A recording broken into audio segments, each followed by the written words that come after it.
How can the universe be growing? What kind of black magic is this? Like, at one point, the entire universe was just a tiny atom, and using some science and astronomy, that tiny atom became this? Yep, let me show you how. So, in the beginning, the universe was a singularity.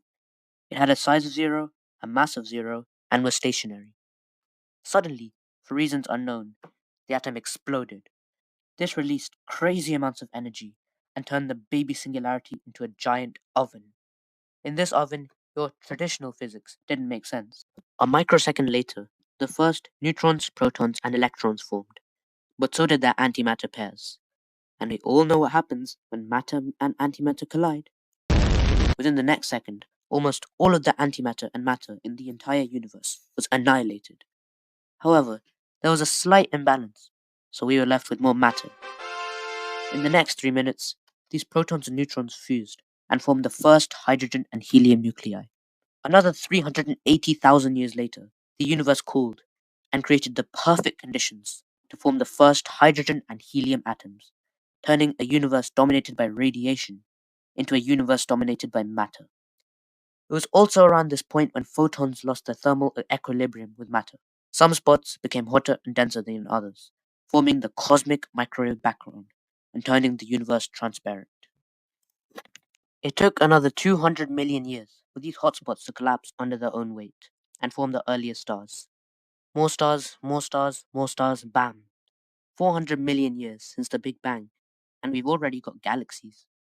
At 3 billion years, these galaxies form clusters. At 5 billion years, these clusters form superclusters. But wait, these galaxies are spinning so incredibly fast. So what's stopping them from being torn apart? Surely gravity, right? Surely, surely gravity, right? No, it's dark matter. Remember the CMB? If you take a closer look at these hotspots, they contain both baryonic matter and dark matter. Basically, the gravitational pull of this dark matter allowed more baryonic matter to join the hotspot party and made these areas super dense.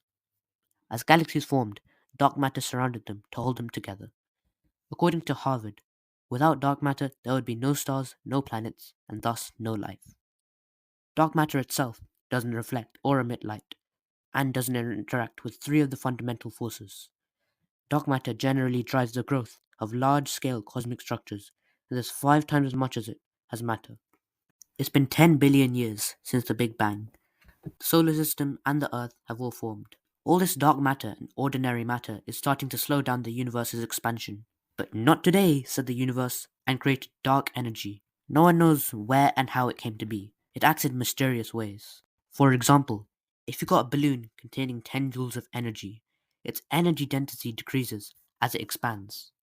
But with dark energy, puffing the balloon up gives you more dark energy, maintaining the energy density and making the balloon expand faster and faster. Where did this extra energy come from? No one knows. Maybe it's just God trolling us.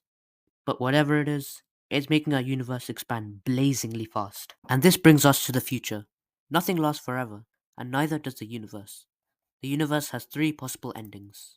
The first is the Big Rip.